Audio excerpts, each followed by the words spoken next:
Let's talk about your key assessment for social studies, which is the social studies inquiry lesson.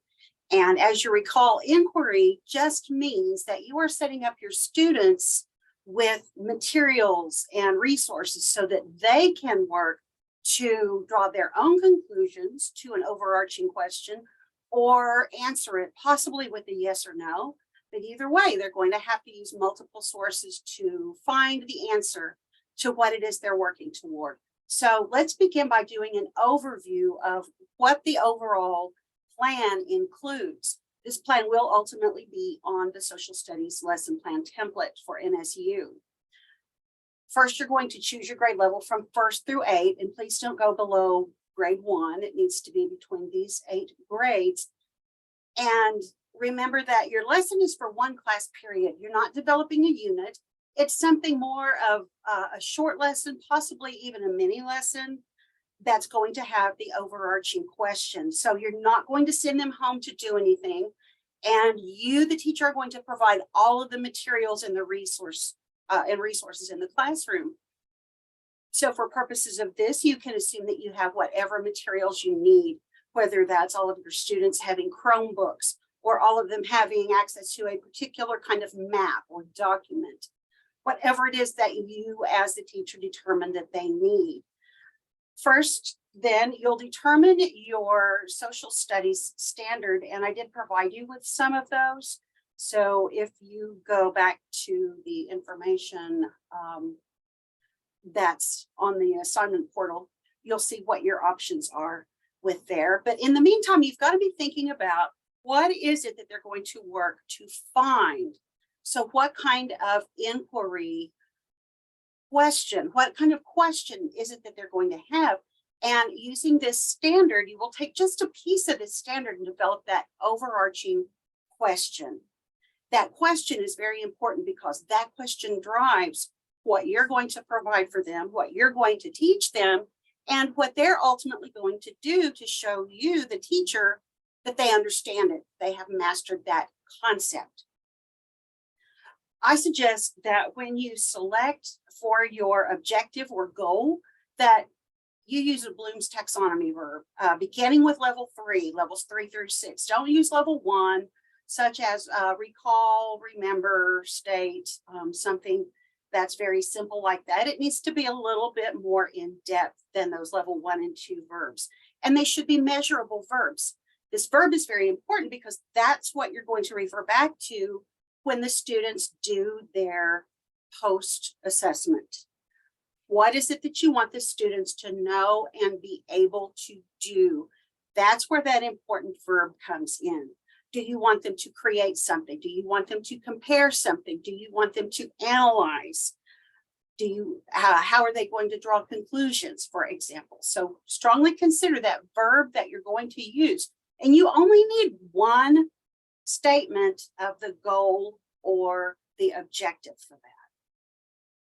So once you have determined these things, you're going to begin using that NSU lesson plan template, and we'll look at that a little bit more after we've gone through this. So your lesson plan is going to be fairly detailed so that anyone can pick up your lesson plan and teach it effectively. At this point, you're probably thinking, when am I ever going to use this when I'm teaching? Well, you probably won't ever develop any written lesson plans to this extent when you are in the classroom teaching your own classes. However, these are the considerations that need to go into your lesson planning. So even though you don't have them all written, you will need to be able to use these as processes of thinking and consideration for what it is that you're going to have the students do. Your inquiry lesson description is going to be the one of the more detailed places on here. And this, notice this goes under the additional information at the end of the template, which is, oh, here it is. Additional information. Do not forget this place right here because you will have information in it. You will not have anything in this section of the reflections. So under this, you're going to to describe these things, the concept that they're engaging in, how the lesson involves inquiry, the overarching question, and what is it the students will be doing, drawing conclusions, what kind of evidence will they need? And this is a very important piece, and I'll show you why. Situate the concept in historical context. Consider the historical relevance, past or current debates. What is it that makes it important? If they're doing something, excuse me, within their community, why is that important in their community? Has there been a national push toward it? Have there been people who have done sit-ins or stand-ins or things to demonstrate the importance of this? Has there been legislation passed regarding it? Or has it been something controversial? It doesn't have to be something controversial, but it can be. Now, when you're thinking about this whole piece here that goes under the inquiry lesson description, when you look on the lesson plan template, it's all of that's going to go under this piece, additional information, and look at the first criteria that you will be evaluated on for this. The way that I use this rubric is that because you have to earn a minimum 3.0, I start right here with 3.0. And I look to see exactly what you did to meet these expectations. So notice that you have to articulate, spell out the major concepts and describe the processes of inquiry for what you're doing with your students. And this is a biggie here, discusses historical and or current key debates in the discipline. And that just means in relation to your lesson, to your topic. And that topic is just that small piece that you have taken off of that standard. So it doesn't have to be something huge and all inclusive. Now, if I see that you have not included that, then I'm going to go over here and look and see, okay, yes, they did articulate the major concept and so on, but they did not include this historical and discussion of key debates. So that's automatically going to drop you down to at least a 2. Now, if you are really feeling like putting a lot of effort into this and making it a really, really strong lesson plan that I hope you're going to use in the future, look at exceeding expectations and realize that you then would be supporting this discussion with citations from scholarly literature. So you would be more than just stating that, yes, there are debates regarding blah, blah, blah. Here you would be supporting those with scholarly literature, and that can bump you up to a 4.0. And I will say that this entire section right here is one that students often forget to do. And sadly, sometimes students end up scoring down here or even down here in that because they just don't address it.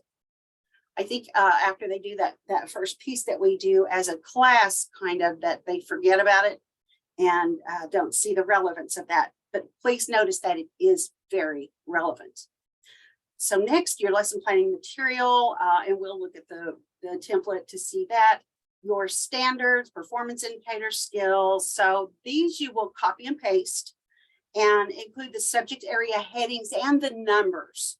But you will also include the word for word standard so that it's easy for whoever's assessing it, whether it's me or another professor, that we can look at it easily and see what you're referencing.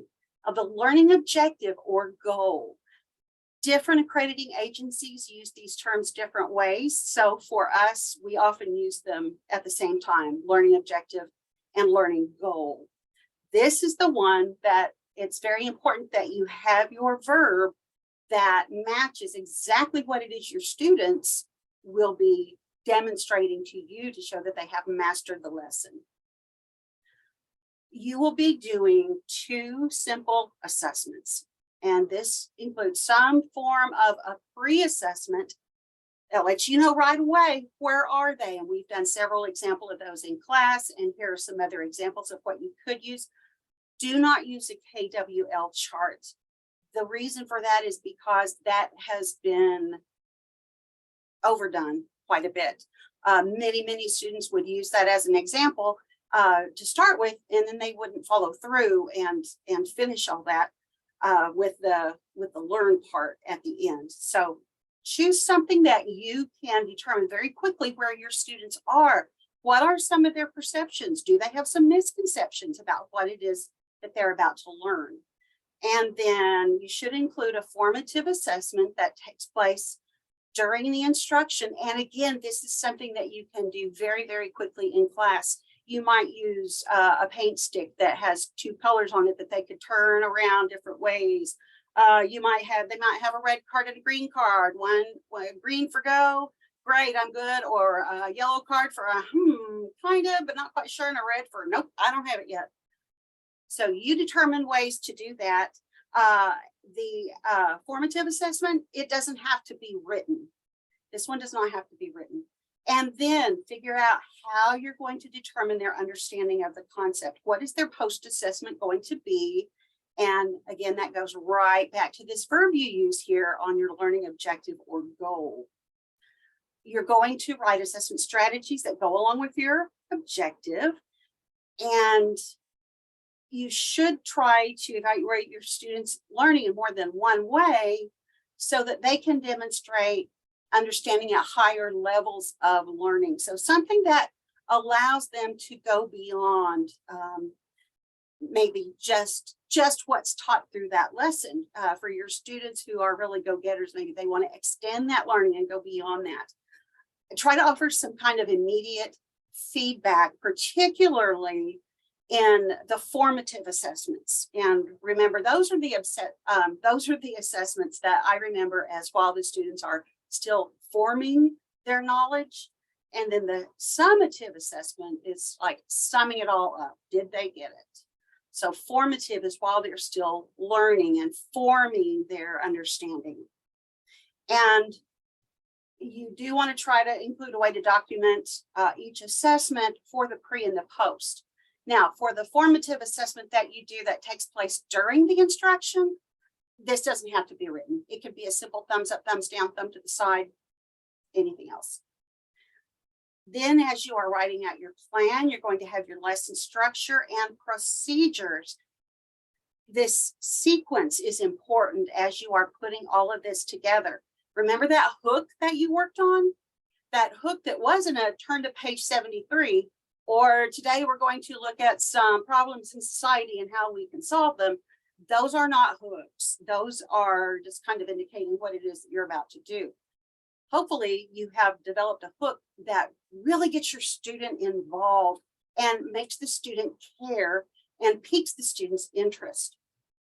Your instructional procedures are going to be pretty well detailed, your lesson conclusion activity, and then make sure you have your resources and materials. Again, you would assume that you provide all of this, and for the purposes of this lesson, you can assume that you have all of the materials that you need. How are you using technology? Are you using some particular websites, for example? And think about differentiating and accommodating for students who are in need of that.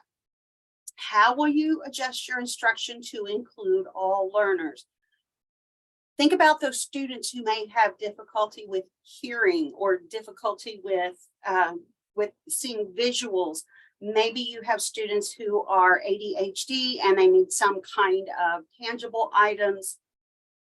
So one thing that you're going to state in here is that you would give an example of how you would modify your lesson for a student on an IEP. And of course, that's very, very broad, but you might assume that the student has a reading IEP, a student on a 504, which is some kind of physical issue that a student might have. That could be diabetes. It could be a student missing a limb, a student in a wheelchair, a student who has a hearing disorder, hearing impairment, and then an ELL student. So you will write 3 modifications to address each of these 3. Your extension doesn't mean just because they finish quickly, we're going to give them more work. No, we want it to be something different. We want it to be something maybe fun. And something that I used to do with that I really enjoyed doing was telling the students that they were making materials to help other students So they might be doing something related to the vocabulary. They might be making a fun game, or they might be putting some different questions together. They might be solving a puzzle, but come up with some ways to extend that activity, and don't think of it as busy work. Never think of something as busy work, because students can do other things that are far beyond busy work. This isn't busy work. This is extending what they already know and what they're interested in. Your additional information here from the inquiry plan goes here. You do not have to do the reflection since you're not actually teaching it. And for the template editing, which we're going to look at, you're going to delete all of the italicized print, and you're going to make sure that you have differentiated your responses from the print on the template. So to look at that pretty quickly, notice we have all of these parentheses here in the white as well as the green. These italicized directions are for you and only for you. So when you submit your final draft of this, you will delete all of these. So all that would show on here, for example, would be lesson structure and procedures. And then here we would see introduction, set induction, or hook. And you would write out in your own words there. And then instructional procedure and learning activities. This is where you would have a detailed procedures for how you will teach the lesson and the resources that you're using as you teach the lesson, that kind of thing. So for every section in here, get rid of the italics. And that includes here, even in these, remember, so pre-assessment of student knowledge and skills. And his question is for you. How will you assess students' prior knowledge? Delete that. And then just write your own response there. The formative assessment, remember this one does not need to be written. It can be very, very simply indicated. And you'll do the same thing both in the green and in the white. So once you put all of this on the lesson plan format, you will have all of this information as well as everything on here filled out with the exception of the reflection. You could just delete all of this, except the template may not let you do that, but you don't need anything here in the reflection. The last thing you'll need will be to copy and paste that information here into the additional information. Now, in my class, we have, looking at this for week 9, we look at the inquiry lesson description. So what is the overarching question, and identifying the standard and goal, and time to discuss those in class. And then for the next week, week 10, that lesson plan hook should be developed. And it can be word for word what you are asking the students, or it could be, I will ask my students how they feel about or what they would think, or how they would like to do this. So it could be either way, word for word, or you could say, I would ask my students this. And then you need to have identified both your pre and post assessments along with this. And I will show you a place to look to get some ideas for some of those shortly. And then for week 11, the completed rough draft is due. So that means everything on the template, all of the italicized things deleted, and all of the additional information should be posted on there at the end. Remember, that's where you are focusing on your inquiry lesson, and you're also looking at historical and key discussions and issues around your topic. So these are the areas from which you can choose. So from 1-to-1 first grade through 8.1 eighth grade. I'm going to pause here for a moment.